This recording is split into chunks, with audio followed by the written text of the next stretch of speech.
Olá, sejam bem-vindos a mais um episódio do podcast O Mundo a Seus Pés, um programa semanal da secção internacional do Expresso. Eu sou o Hélder Gomes e estamos a gravar quarta-feira, 24 de janeiro, 5 dias depois de o presidente da Guiné-Bissau ter apontado novas eleições legislativas no país para outubro-novembro. Nesta edição vamos debruçar-nos sobre a crise política que se vive neste país lusófono da África Ocidental, depois de o seu presidente, Umaro Sissoko Embaló, ter decretado a dissolução do Parlamento no início de dezembro, antes do prazo constitucional para o poder fazer, e de ter nomeado um novo primeiro-ministro. Para nos falar deste assunto é a nossa convidada Teresa Almeida Cravo, professora de Relações Internacionais na Faculdade de Economia da Universidade de Coimbra e investigadora do Centro de Estudos Sociais. A edição técnica deste episódio é do João Martins.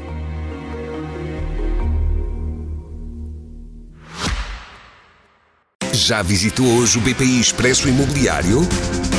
Agora pode calcular o valor da sua propriedade e guardar a documentação da sua casa e do recheio numa nova área pessoal única no mercado. E ainda ficar a saber quanto pode pagar por uma casa, localizá-la com uma pesquisa por polígonos e conhecer as soluções de crédito habitação BPI. bpiexpressoimobiliario.pt. Quem compra e quem vende na mesma página. Teresa Almeida Cravo, bem-vinda. Muito obrigado por ter aceitado o convite para estar presente nesta edição do Mundo a Seus Pés. Obrigada eu pelo convite. Antes de mais, talvez seja importante fazer um pouco de contexto, dar um pouco de contexto a quem nos ouve do que se passou na madrugada e também manhã de 1 de dezembro na Guiné-Bissau. Portanto, tivemos dois governantes, o Ministro da Economia e Finanças e o Secretário de Estado do Tesouro, suspeitos de corrupção no pagamento de dívidas do Estado a empresas, que foram retirados das celas da Polícia Judiciária por efetivos da Guarda Nacional. Houve confrontos entre essa força militarizada e efetivos do batalhão do Palácio Presidencial. Os governantes foram, entretanto, reconduzidos para as celas. O comandante da Guarda Nacional foi detido e 2 pessoas morreram. Tudo isto se passou, então, na madrugada e manhã de 1 de dezembro, o último na Guiné-Bissau. 3 dias depois chegava o anúncio da dissolução da Assembleia Nacional Popular, portanto, o Parlamento da Guiné-Bissau, pelo Presidente da República. Na altura, como agora, não restam grandes dúvidas de que esta foi uma dissolução inconstitucional. Sim. Ou seja, tendo em conta que a Constituição é muito clara relativamente à possibilidade de dissolução, ou seja, proibindo a possibilidade de dissolução da Assembleia Nacional no espaço de 2 meses, como houve eleições legislativas e o Parlamento é de junho de 2023, a interpretação constitucional é que de facto este é uma medida inconstitucional da parte do Presidente. Sim, de facto nós temos o ponto 1 do 94º artigo da Constituição da Guiné-Bissau a dizer que a Assembleia Nacional Popular não pode ser dissolvida nos 12 meses posteriores à eleição. Ora, como dizia, as eleições legislativas ocorreram a 4 de junho e o que significa que o Presidente dissolveu este órgão, o órgão legislativo, exatos 6 meses depois do ato eleitoral, ou seja, só passou metade do tempo definido constitucionalmente para que o pudesse fazer. Quando na altura em que isto sucedeu, aliás 2 dias após o decreto presidencial da dissolução, nós falámos para um artigo no Expresso, a Teresa descrevia esta situação como completamente disfuncional e que poderia prolongar-se no tempo. Esta análise ainda é válida? Nós sabemos que entretanto houve novos desenvolvimentos, já lá iremos, mas esta análise de uma situação completamente disfuncional que poderá também prolongar-se no tempo ainda assina por baixo, no fundo, esta avaliação que fez? Sim, mantenho no sentido em que a disfuncionalidade neste caso tem muito a ver com, 2 questões, parece-me. Uma tem a ver com a questão institucional e, portanto, a disfuncionalidade tem a ver com o regime semipresidencialista, da forma como ele está a ser abusado, não, o regime semipresidencialista em si não é disfuncional, mas a forma como ele tem sido implementado na Guiné-Bissau cria essa disfuncionalidade. E depois há uma disfuncionalidade que tem a ver com as relações pessoais. Portanto, há aqui um antagonismo pessoal muito claro entre o presidente do PAIGC, o Domingos Simões Pereira, e o presidente Umaro Sissoko Embaló. E, portanto, a combinação de problemas institucionais com problemas pessoais muito claros tem levado a esta ideia da disfuncionalidade em termos de governação. Convinha lembrar-nos que esta dissolução já aconteceu, ou seja, este presidente já dissolveu a Assembleia 2 vezes no espaço de 2 anos, portanto há aqui obviamente uma incapacidade de levar a governação até ao fim, e há uma luta claríssima política entre a presidência e a Assembleia, de onde parte, não é, a constituição do governo. E portanto sim, eu acho que esta situação é particularmente disfuncional neste momento do ponto de vista daquilo que é a capacidade do governo de levar a cabo a sua função primordial, que é de garantir segurança e bem-estar à sua população. Sim, até porque na altura em que falámos, portanto no início de dezembro, o ponto de situação era algo complexo, ou seja, o Presidente da República tinha dissolvido o Parlamento ao arrepio da Constituição e passou a acumular 2 pastas ministeriais de grande importância, o Interior e a Defesa. O Presidente do Parlamento, como falava ainda há pouco, assegurava que o órgão legislativo iria manter-se em funções, apesar de ter sido dissolvido por Sissoko Embaló. O Primeiro-Ministro continuava em funções até ser encontrado sucessor, mas sublinhava que não tinha sido reconduzido e tinha passado então a acumular as pastas do Ministro e do Secretário de Estado detidos. Desde então, Sissoko Embaló demitiu o Primeiro-Ministro Geraldo Martins, depois de este recusar formar um governo de iniciativa presidencial, e nomeou em sua substituição Rui Duarte de Barros. As novas eleições legislativas são agora apontadas, como dissemos no início deste episódio, para outubro-novembro, depois do final da época das chuvas. Mesmo que este calendário vise respeitar os prazos constitucionais, que, aliás, o Presidente desconsiderou na altura da dissolução, o país aguenta um Parlamento esvaziado das suas funções e um Executivo designado pelo chefe de Estado? Se calhar, se eu responder à sua pergunta se a sociedade aguenta, é diferente do que se o Estado aguenta, ou seja... A pergunta tinha essa latitude, ou seja, a minha pergunta tinha essa latitude precisamente, o país no sentido de sociedade e Estado também. Sim, ou seja, no sentido em que a sociedade guineense, de alguma forma, está habituada a ter que lidar com crise atrás de crise. E, portanto, nesse sentido, há aqui uma leitura, que pode ser uma leitura pouco benevolente, mas que é, de alguma forma, importante de a trazer aqui para a discussão, que tem a ver com o facto da sociedade guineense depender pouco daquilo que é a capacidade do governo de levar a cabo grande parte das suas funções básicas. E, portanto, o esvaziamento do Parlamento coloca uma questão muito importante, é verdade, mas também é verdade que o que nós assistimos neste tipo de situações ao longo dos anos na Guiné-Bissau, e estamos a falar de cerca de 10 golpes e tentativas de golpe desde 1973, portanto desde a declaração unilateral da independência da Guiné-Bissau, a verdade é que a sociedade teve que se adaptar a este modelo de gestão e de governação, que é um modelo muitíssimo instável. E já lá vai meio século. Portanto, a sociedade aguenta no sentido de estar, de alguma forma, habituada a ter que ultrapassar estas crises do Estado, sim. Por outro lado, convém ter noção que esta incapacidade de prestação de serviços por parte do Estado em relação à população guineense tem implicações muito graves para a sociedade em geral e para o facto dos guineenses serem da Guiné-Bissau ser dos países mais pobres do mundo, de grande parte da sua população estar abaixo da linha da pobreza e, portanto, obviamente que isto tem um impacto muito, muito grande e é importante falar nisso. Mas também há aqui uma dose de... eu não quero usar resiliência no seu sentido neoliberal, atenção, mas há aqui uma dose de resiliência de uma sociedade que teve que se adaptar a viver à margem destas crises e ultrapassando estas crises da melhor forma, que é, para já, um testemunho importante em relação à capacidade dos guineenses de aguentar uma situação política difícil e de ainda assim conseguir sobreviver. Mas, por outro lado, é verdade que esta situação implica que a Guiné-Bissau não consiga, década após década, sair do limiar de pobreza em que se encontra, sair dos países mais baixos do ponto de vista de índice de desenvolvimento humano e, portanto, há aqui uma situação que obviamente merece muita preocupação. Esclarece-me uma coisa.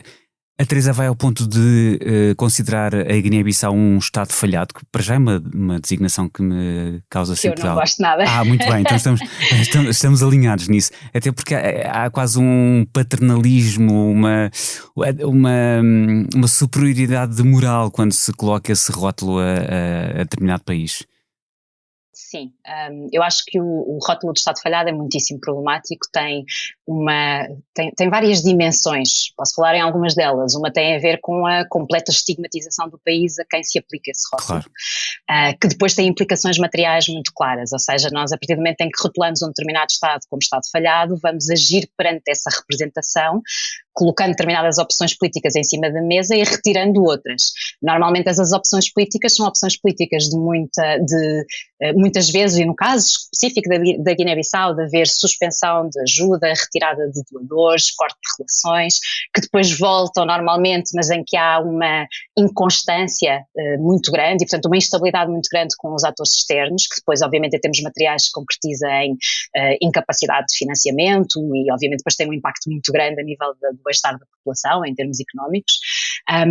Para além dessa estigmatização que tem uma consequência material muito clara, estamos a falar de um problema de visão e de representação que, por norma, internaliza a culpa e externaliza a solução. O que eu quero dizer com isto é, quando nós apelidamos um Estado de Estado falhado, estamos a dizer normalmente que a responsabilidade desse fracasso do Estado está nos atores internos, ou seja, é uma leitura muito pouco nuanceada, e estamos a dizer que a solução normalmente passa por intervenções externas da parte dos atores internacionais. Portanto, esta lógica de a culpa está no interior do país e nos atores internos e a solução está nos atores externos.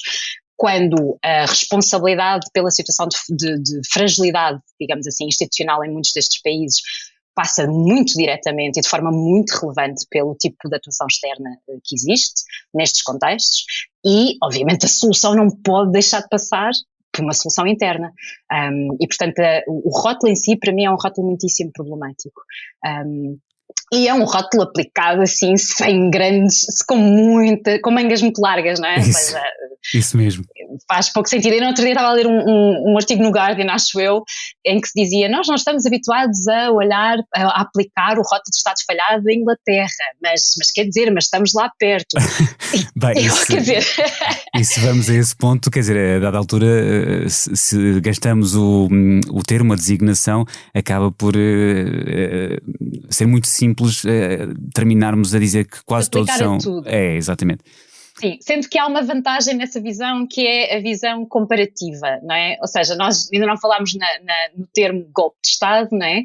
Mas obviamente que aqui o Presidente, convém talvez situar isso, não é? O Presidente está, na sua perspectiva, a agir inconstitucionalmente porque está a agir naquilo que ele optou por qualificar como golpe de Estado. Mas certo? aí Portanto, protagonizou um golpe institucional. E depois faz aquilo que a oposição chamou de golpe constitucional, exatamente. Mas a verdade é que é este enquadramento, portanto, é esta representação do que acontece naquela noite de 1 de dezembro, em que o Presidente, aliás, nem sequer estava no país, estava no Dubai para a COP28. E ele diz automaticamente que isto era para o impedir de regressar, e quando regressa a primeira coisa que faz é qualificar, reúne um Conselho de Estado brevíssimo de poucos minutos, não é? E automaticamente qualifica a situação de golpe de Estado. E esta sua qualificação é precisamente para lhe dar o tipo de margem de manobra para dissolver a Assembleia, portanto, alegando esse golpe de Estado é que ele dissolve a Assembleia, alegando o golpe de Estado, a tentativa de golpe de Estado é que ele depois inicia um governo de iniciativa presidencial, portanto, há aqui uma lógica do ponto de vista da forma como nós representamos a situação, que depois tem implicações muito claras, mas eu estava a responder à sua pergunta em relação à comparação e... nós temos muita facilidade em chamar de golpes de Estado ao que acontece, ou tentativas de golpes de Estado ao que acontece na África Ocidental e na zona do Sahel, e convinha lembrarmos que a 6 de janeiro de 2020, no Capitólio, nos Estados Unidos. Exatamente, nos Estados Unidos não foi nada do que uma tentativa de golpe de Estado, foi uma tentativa fracassada, mas foi claramente uma tentativa de golpe de Estado. E portanto é importante nós também termos alguma noção da forma como nós qualificamos estas situações, porque é essa qualificação que depois nos dá margem de manobra para atuar de uma determinada forma. Com certeza. Além desse Conselho de Estado bastante efêmero, bastante breve, que presidiu o Umaro Sissoko Embalo nos primeiros dias de dezembro, também presidiu um Conselho de Ministros, que é uma noção que nos causa alguma estranheza, mas também tem a ver com o sistema que vigora na Guiné-Bissau. O líder parlamentar e alguns deputados da maioria liderada pelo PAIGC que já foram impedidos de entrar nas instalações da Assembleia, portanto do Parlamento, por forças policiais que lançaram gás lacrimogéneo. Nos últimos dias, portanto um mês e meio depois do decreto presidencial para a dissolução do Parlamento, Sissoko Embaló veio garantir que dissolveu o Parlamento, não o fechou, e lembrou que há uma comissão permanente, como também existe em Portugal, que se não está a funcionar a responsabilidade é dos deputados. A comissão permanente, pergunto-lhe, tem condições efetivas para trabalhar, mesmo quando deputados são impedidos de entrar no Parlamento, ainda para mais por forças policiais, ou o presidente da Guiné-Bissau limita-se aqui a rejeitar responsabilidades? Sim, quer dizer, quando o Presidente diz eu não tenho as chaves do Parlamento, não é? E diz isso de forma irónica, está a tentar sacudir uma responsabilidade que é obviamente dele, porque nós sabemos que há aqui um circuito de ligação do ponto de vista da polícia e, portanto, e nomeadamente a Guarda Presidencial, etc., que obviamente tem aqui um papel importante. Portanto, nós não conseguimos dissociar o que se passa do ponto de vista político e estas manobras políticas sem olhar para o papel dos militares aqui. E, portanto, cada medida que é tomada do lado do Presidente é tomada sabendo, ou pelo menos fazendo um cálculo, não é, de se tem apoio militar para o fazer. Quando dissolve o Parlamento, o Presidente está, de alguma forma, confiante porque na luta do ponto de vista de papel entre forças de segurança, portanto das Forças Armadas e a Guarda Nacional, quem vence de alguma forma essa luta nas ruas literalmente são as forças afetas ao Presidente, não é? Portanto, o que acontece é uma confrontação armada entre a polícia e a Guarda Nacional quando eles tentam ir buscar os dois governantes à judiciária, não é? À polícia judiciária, e depois entram em ação as forças armadas e depois o Presidente, quando dissolve o Parlamento, enche aliás as ruas de Bissau de forças policiais, há forças policiais na televisão pública, etc. Portanto, faz uma demonstração de força clara. E é com base nessa demonstração de força que ele depois dissolve o Parlamento e que fecha o Parlamento, certo? Por mais que ele diga que não é ele que tem as chaves, certo? Portanto, há aqui alguma... é preciso, obviamente, entender que esta medida só é possível porque ele tem apoio militar. Claro que este apoio militar não é para sempre e não é garantido. Há aqui muito de cálculo em relação a se esse apoio se mantém ou não. Se nós quisermos falar numa espécie de curso rápido de como é que se mantém uma ditadura, normalmente o papel-chave aqui é o papel dos militares. Certo. E, aliás, para sairmos desta situação não é possível não incluir os militares e perceber, aliás, para que lado é que eles pendem do ponto de vista da possível solução política. Aliás, a Chatham House alertou para o risco de um novo golpe militar. O diretor para a África do Instituto Real de Assuntos Internacionais, sediado em Londres, disse à agência Lusa no início deste ano que um novo golpe seria liderado por fações desonestas do exército em Bissau e que esse risco é maior agora após a insegurança do final do ano passado e a suspensão do Parlamento. Este risco de um novo golpe militar existe mesmo e agravou-se efetivamente, como diz a Chatham House, com a dissolução do Parlamento no início de dezembro. Genericamente falando, o risco de novos golpes num futuro próximo está presente, certo? A dissolução do Parlamento, diretamente falando, eu olho mais para ela como uma manifestação deste antagonismo e desta hostilidade entre presidência e Parlamento/governo, e portanto nesse sentido sim, mas não é apenas a dissolução do Parlamento, é a dissolução do Parlamento e toda esta situação como manifestação de algo que está por trás e que é precisamente essa lógica de hostilidade entre estes dois poderes políticos. E, portanto, nesse caso, tendo em conta que há um agravar claríssimo das tensões, não há dúvida que há um maior risco de maior instabilidade e que essa instabilidade possa passar por novas tentativas de golpe de Estado. Uhum. Entretanto, a coligação Plataforma Aliança Inclusiva, PAI Terra Arranca, liderada pelo PAIGC, que venceu de resto as eleições de junho, já tentou realizar duas manifestações em Bissau, a 8 e 18 de janeiro, portanto deste mês, mas os protestos acabaram frustrados por alegadamente a polícia ter impedido as pessoas de participarem. Depois, o Ministério do Interior e da Ordem Pública, assim é chamado na Guiné-Bissau, avisou que estão proibidas quaisquer manifestações ou comícios no país, justificando com operações em curso de busca e apreensão de armas de fogo. É sustentável uma situação destas em que até comícios e manifestações com interesses partidários envolvidos ou não são proibidos? No médio e longo prazo, porque já sabemos que no curto há esse garrote no imediato. Sim, ou seja, novamente a proibição aqui é uma manifestação daquilo que é um ambiente muitíssimo tenso neste momento. Como aliás disse, a polícia justifica esta proibição em termos de não conseguir garantir a segurança da própria manifestação, portanto é assim que coloca a questão. É importante perceber que os próprios atores internos na Guiné-Bissau, nomeadamente a Liga Guineense dos Direitos Humanos, que é uma organização tem feito um trabalho muitíssimo relevante. E que Sissoko Embaló já desconsiderou de uma ponta à outra? Também, sim. Disse qualquer coisa. Não venham falar de direitos humanos, ainda se fosse direitos das mulheres ainda me preocupava, porque o presidente Embaló tem assim tendência para a caricatura. Mas portanto a Liga já veio dizer obviamente que há aqui um problema muito claro de regressão democrática, não é? E portanto quando nós começamos a proibir comícios, nomeadamente comícios organizados pela oposição, estamos a dar um sinal claro no sentido da autocracia, não é? Portanto, claro. Aqui acho que não há grandes dúvidas disso. Agora, também acho que é importante percebermos que tem havido uma mobilização da sociedade civil guineense no sentido de combater esta regressão democrática e que é muitíssimo importante de apoiar. Sim, um movimento de fortalecimento das competências da sociedade civil que até se viu há pouco mais de meio ano, precisamente na observação das eleições legislativas de junho.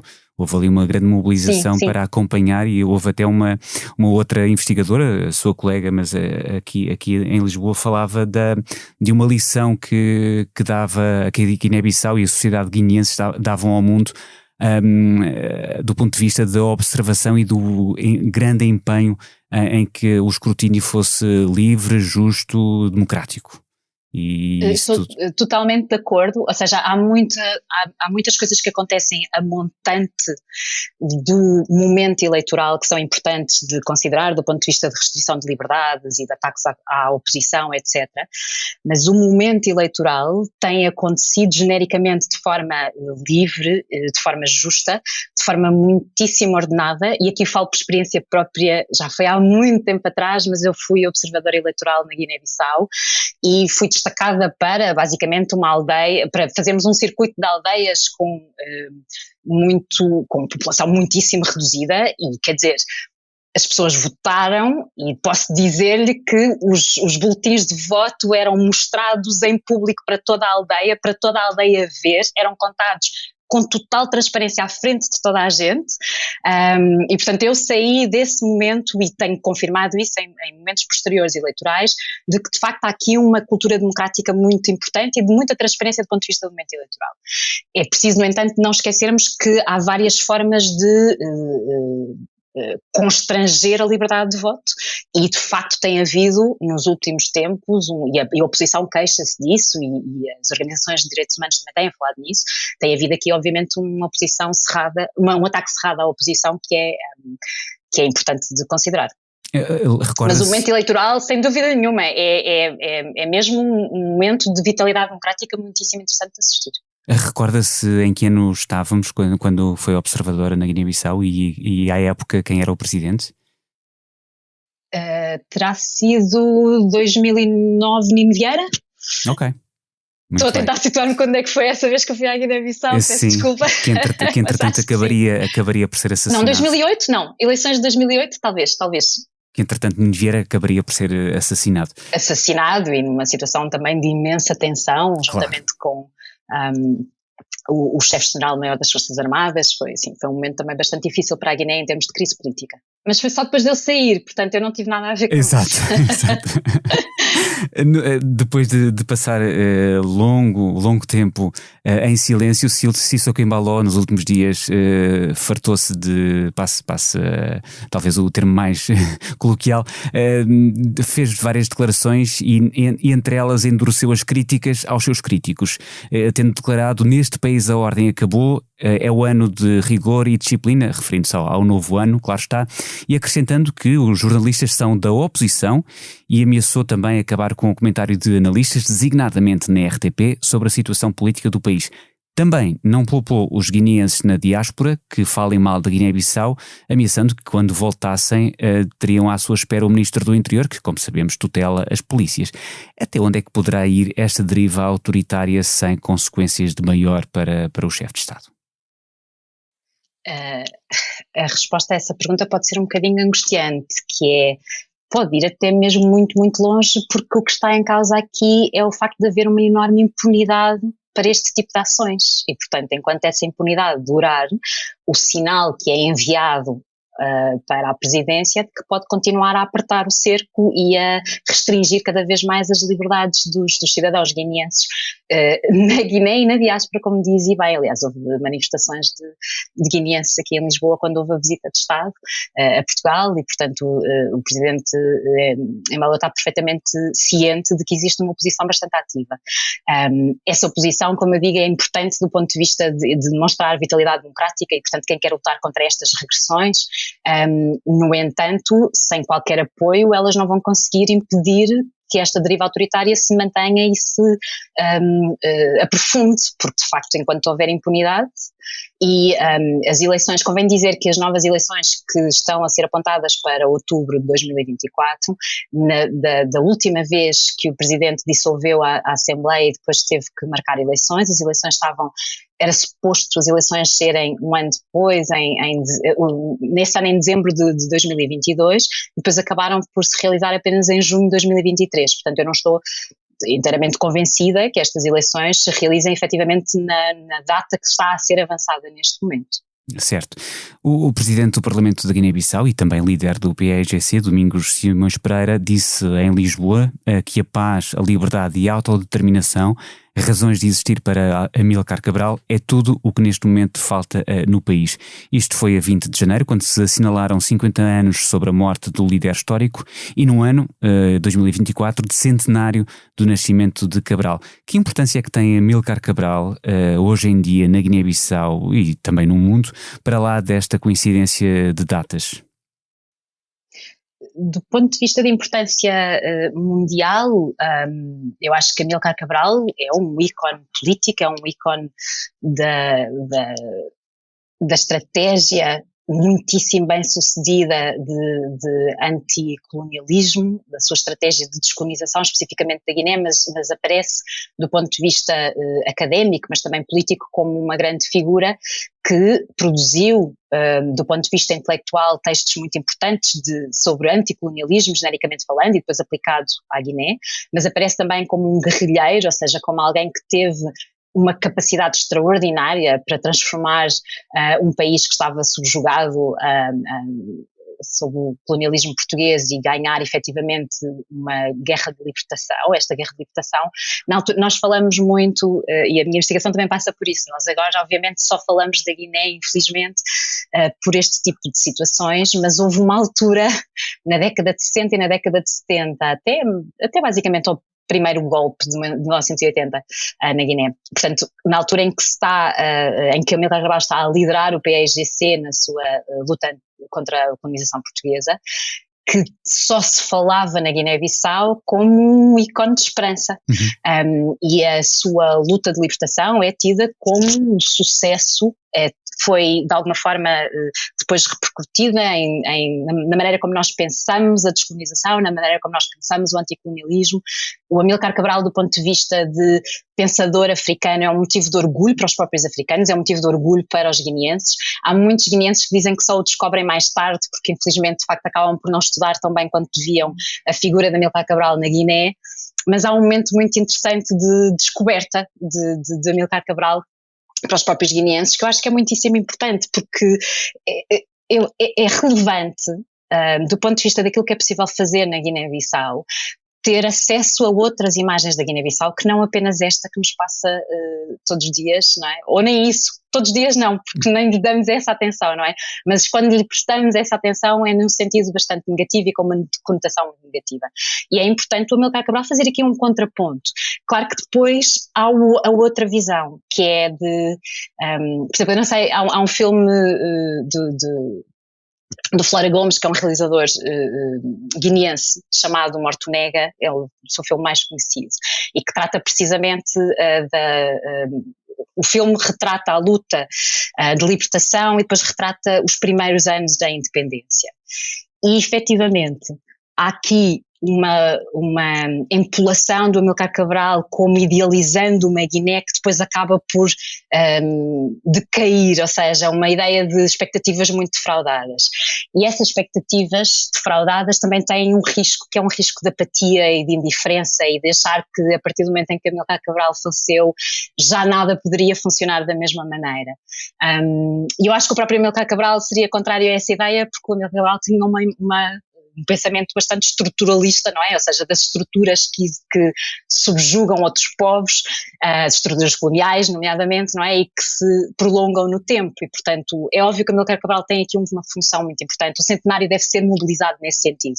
Ou seja, no sentido de recuperar uma imagem da Guiné-Bissau que era muitíssimo esperançosa. E não deixar que essa imagem da Guiné-Bissau apareça apenas como algo que nunca chegou a acontecer e que nunca vai acontecer, porque isso obviamente é bastante perigoso. Essa memória no centenário do nascimento de Amílcar Cabral liga bem com esta pergunta que eu tenho ainda para si, que é o facto de no final de outubro, pouco mais de um mês antes da dissolução do Parlamento guineense, o Presidente da República português, Marcelo Rebelo de Sousa, recebeu o seu homólogo guineense, o Umaro Sissoko Embaló, no Palácio de Belém e elogiou a estabilização institucional da Guiné-Bissau. Pouco mais de um mês depois, como vimos, Sissoko Embaló dissolveu o Parlamento. O que pode ou deve fazer Portugal, antiga potência colonizadora, e isto é importante sublinhar, se é que pode fazer alguma coisa e se é que deve fazer alguma coisa relativamente ao que se passa atualmente na Guiné-Bissau? Pode e deve fazer alguma coisa, porque há uma responsabilidade histórica que Portugal tem obrigação moral de assumir. Deve, no entanto, fazê-lo com muito cuidado. Por exemplo, algumas questões que surgiram em relação à própria ida de Marcelo Rebelo de Sousa à Guiné-Bissau na celebração das independências, que foi um pouco antes. Aliás, era suposto ter sido em setembro e depois num ato bastante, no meu entendimento, condenável, de juntar a celebração da independência ao Dia das Forças Armadas, que foi o que o Presidente fez, mas nessa altura já havia obviamente bastantes questões em relação a este Presidente e colocou-se, e houve vozes no sentido de que Marcelo Rebelo de Sousa não deveria ir porque haveria aqui questões que deviam ser salvaguardadas do ponto de vista do seu apoio à vitalidade democrática na Guiné, etc. Eu acho que aqui nós temos que ter muito cuidado. Para mim é inconcebível, mas completamente inconcebível, um Presidente da República português não ir celebrar as independências das ex-colónias portuguesas, porque acho que há aqui um capital simbólico que tem que ser reforçado em todas as oportunidades possíveis, e um marco destes de 50 anos de independência, sem a presença de um institucional ao mais alto nível de Portugal, teria sido um erro colossal. Ou seja, aqui o meu entendimento é, independentemente de haver questões relativamente ao Presidente em causa neste momento, há uma relação bilateral institucional que tem que ser mantida entre Portugal e a Guiné-Bissau, que exigiria sempre a presença de Portugal numa celebração deste género. Depois acho, no entanto, um pouco estranho, e depois também é preciso entender que eu acho que a primeira visita de um chefe de Estado a Portugal guineense logo a seguir, portanto um pouco depois, é nesse sentido também, ou seja, é enquadrado nessas celebrações. Portanto, eu percebo a oposição, percebo de onde é que vem a preocupação, mas eu quase que tenho vontade de dizer que há aqui um valor maior que se levanta, não é? E que tem a ver com a preservação da relação entre Portugal e a Guiné-Bissau, mas num contexto de uma política anticolonial, ou seja, em que é preciso que Portugal simbolicamente esteja presente neste tipo de momentos e que depois atue também em situações em que seja preciso. A minha segunda parte da resposta a essa pergunta é que eu acho nesse sentido que Portugal deve atuar aqui de preferência no contexto da CPLP, que me parece completamente apática Em relação, eu sei que houve agora na Cimeira conversas sobre a Guiné-Bissau, mas fiquei, devo dizer, um pouco surpreendida com portanto, a liderança de São Tomé neste momento da CPLP dizer que ainda não teve grandes conversas, grandes ou penso que nenhuma, conversa direta com o presidente da Guiné-Bissau, que tem recolhido informações, quer dizer, esta crise vem do início, do dia 1 de dezembro. Estamos quase no final de janeiro, não parece de todo razoável que ainda não tenha havido uma atuação por parte da CPLP.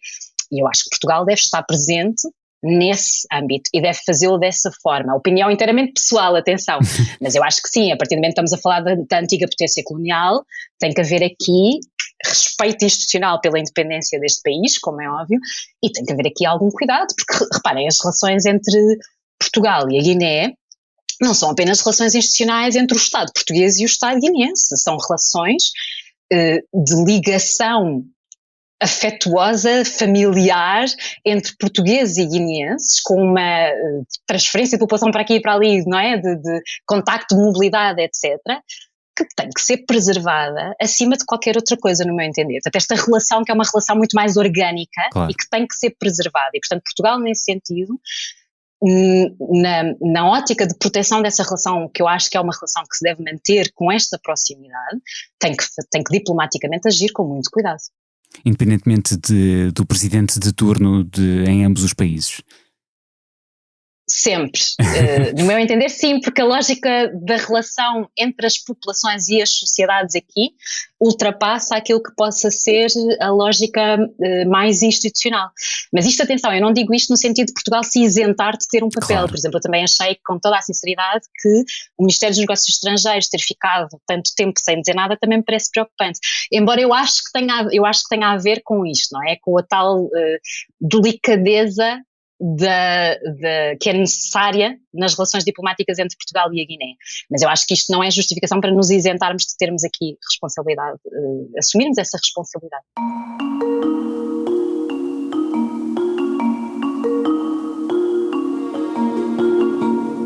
A fechar esta edição, a pergunta da praxe do Mundo a Seus Pés: se neste momento Teresa Almeida Cravo pudesse viajar para qualquer parte do mundo, para onde iria e porquê?